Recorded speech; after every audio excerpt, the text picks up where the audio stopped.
I may not actually know the intricacies. He's a very brilliant man. He knows his onions. He knows that nobody can cheat him. But maybe because I'm illiterate, maybe primary school holder, I may not actually know the intricacies of the issue on grant, so I can be taken for granted. So if the exploiter wants to adopt a person for the distribution of the loaf, who do you think he will appoint? The non-entity, of course.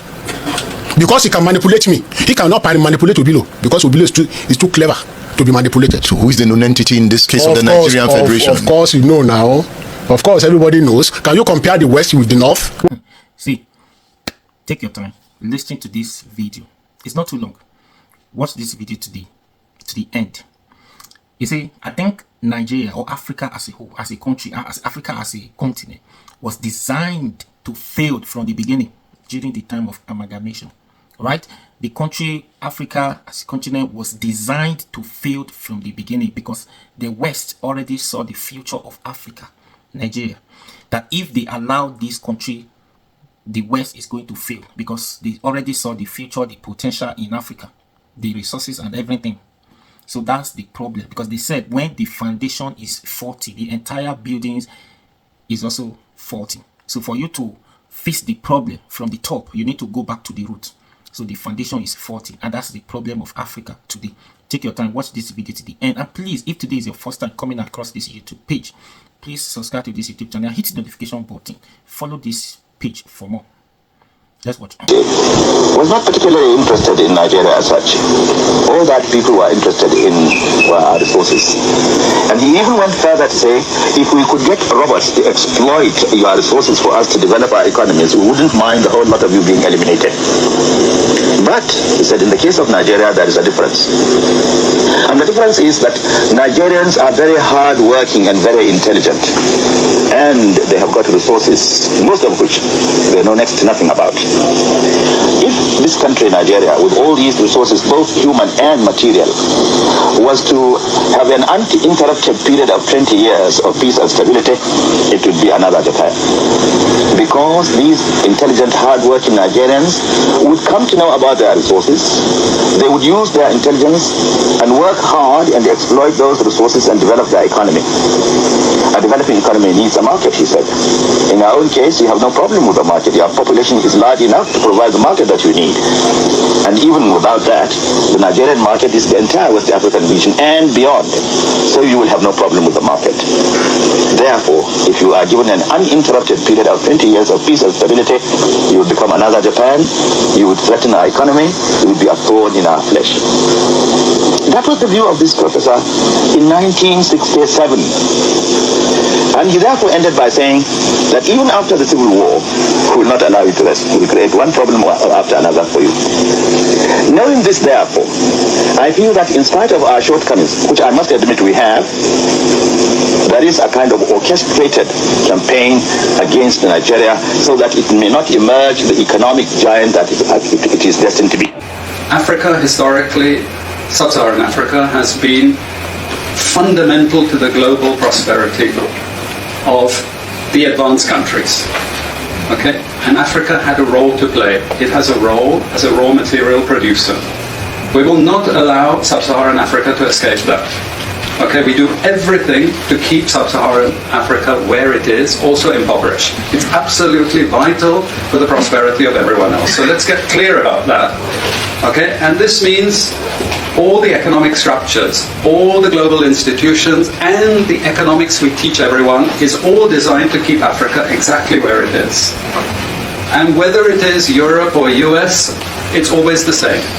We need Africa to be impoverished, because we need those raw materials and we need them dirt cheap. Okay, so that's the message. It doesn't mean to say that there's nothing Africans can do. Of course there is.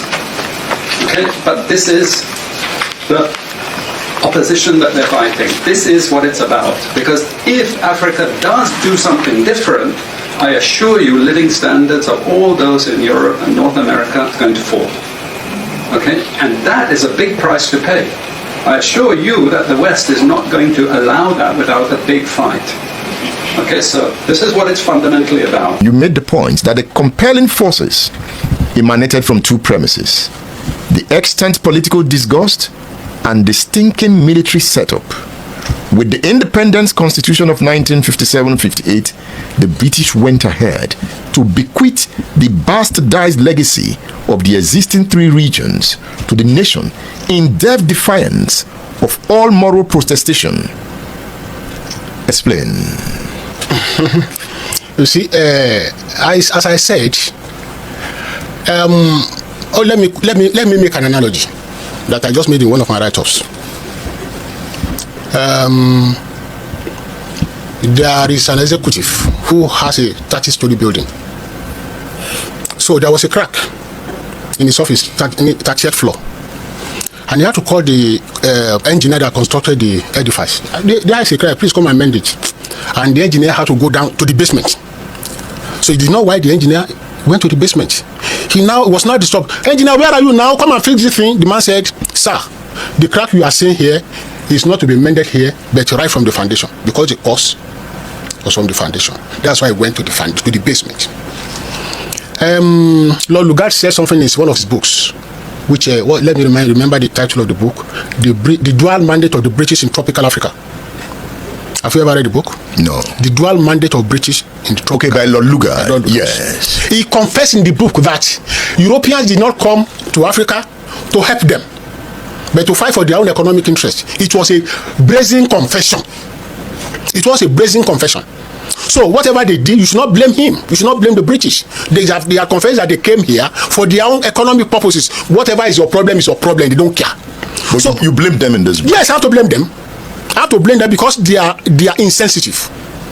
They have been insensitive. They have been unaltruistic. They have been wicked. They don't care what happens to the people. So talking of the people bequeathing bastardized military, it was part of the ploy of I don't care what happens to you people. They knew that the composition of the military was not balanced, and they felt that, well, just let us leave them to their own problem, and everything else snowballed into the crisis of 1966. And you also make the point in the book that the federation was not balanced. Yes. The North was overtly bigger. Oh, yes. Than the East and the West. This is still, you see the same thing we are talking about. Imbalance, insanity, on altruism. We are still talking the same thing. You said in population and landmass. Yes. The northern region was deliberately designed. Yes. To be larger than the eastern. Yeah. And western regions put together. Oh, yes. Why was it designed that way? It was because okay, let me make an analysis. Okay, there is a loaf of bread on ground. There are 3 families to partake in the loaf, and you have 10 members of the family. I have 2. My friend has 3. And definitely you want to distribute on the basis of the largeness of the families. Who is going to have the larger part? I mean the largest part? You, of course. So this is one of the ploys. It's a way of benefiting the northerners. And there is a politics behind it. What is the politics? The politics, thank you. Let me see what analogy I can use again. Okay. Edmund Obilo is a very brilliant man. He knows his onions. He knows that nobody can cheat him. But maybe because I'm illiterate, maybe primary school holder, I may not actually know the intricacies of the issue on ground, so I can be taken for granted. So if the exploiter wants to adopt a person for the distribution of the loaf, who do you think he will appoint? The non-entity, of course. Because he can manipulate me. He cannot manipulate Obilo, because Obilo is too clever to be manipulated. So who is the non-entity in this case of the Nigerian Federation? Of course, you know now. Of course, everybody knows. Can you compare the West with the North? Were they educated? How many of them were educated at that time? When we were talking of the firsts in professions, talk of first doctor, first lawyer, first architect, first this, first that, they were always from the West and the East. How many first did you get from the North? So they could better exploit the Northerners than these crazy people, crazy quote and unquote. These brilliant people, these highly intellectual people who cannot be manipulated. So they see it has been sensible to tilt towards the non-entity, so to say. You know, this argument you make, Fulani Wajahi made it in his book, Nigeria, Africa's Failed Assets. Well, I don't know, but this is my own conviction. This is the fact that I have. But the North that you're talking about, yes, at the time had a sophisticated political system. What was the Fulani had come the time. Yes. Their politics was already advanced. So I wonder why You don't recognize that? I will not recognize that because they are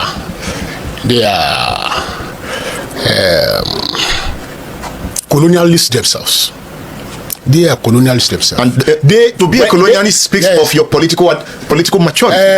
It doesn't really matter the kind of maturity you are talking about. The maturity could be negative. The British majority was it not negative? It was negative too. But again, you agree their politics was advanced. That was why they were able to make incursion into new areas.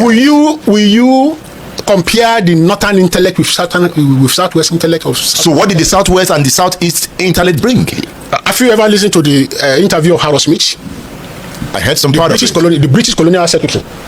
He made a confession that his people were brazenly in support of the northerners because they were easy to be manipulated. Who were manipulated Awolowo? Who dare manipulated Awolowo? But you said Zik was manipulated in this book. Zik was manipulated because PhD. It doesn't matter. You might have all the education in the world and you might not have good intent. Without being rude, I will tell you Zik was treacherous. He was treacherous, and all evidences are on ground that he was treacherous. Despite his PhD, it doesn't really matter. But who would dare manipulate somebody like Awolowo? He was too upright. He was too intellectual. He was too educated. He had the best of minds for his people. So, if anybody thinks he could manipulate Awolowo, the person will have to think twice.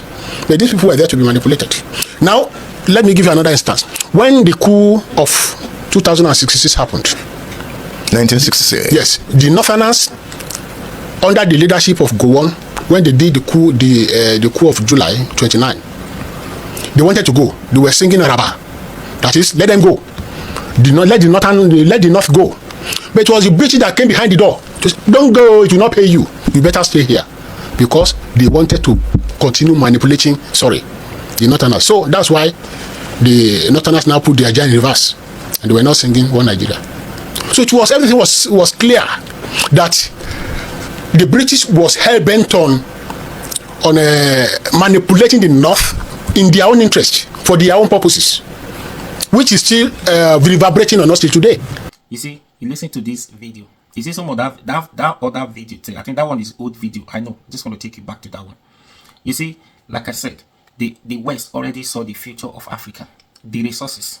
The resources, the raw materials and everything, that if they allow Africa, Nigeria, to harness their resources, that this country will be great, and the West will fail, because everything the West needed to survive, to succeed as a country, as a continent, they are all in Africa. So they saw the future already. And you see, Nigeria or Africa was Nigeria was predicted to be the next Japan, to be the Japan of Africa. But unfortunately, because of the West, God. So that's the problem.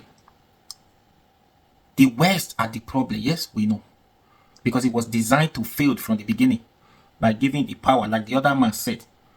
They're giving the power because they already saw they are easily to manipulated. And they hand over power to them because they already saw the future. They know that these people will easily be manipulated.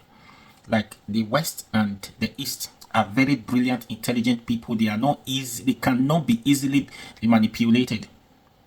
So it's a problem we are still facing till today, talking till tomorrow, because the West are not sleeping. They already know that everything they needed to succeed as a country, as a continent, they are all in Africa. Now the day Africa get it right, then the country there will fail. And they are not, like one said, they are not sleeping. It's going to be a very serious fight for Africa to fight them to succeed. And if they can do it, thumbs up to them, the country with the West. So, and now the problem, you could see a lot of problem, different groups coming to destabilize the peace of Africa because they know.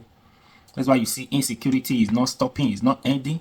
And people are ready to pull more money to fund these people, to buy human beings. They don't care, because all they want is, so they are getting their raw materials, they are getting everything. They are just sucking Africa dry. So we need to go back to the root. And the days this problem would have been solved by now if we have sincere leadership. A leader who is truly bold, who is ready to do. Yes, it's going to be a serious fight to fight these people, because now they are too powerful. Not just one country, all of them. The West. The future is in Africa. Anyways, what do you think? Please share this video and please subscribe to this YouTube channel and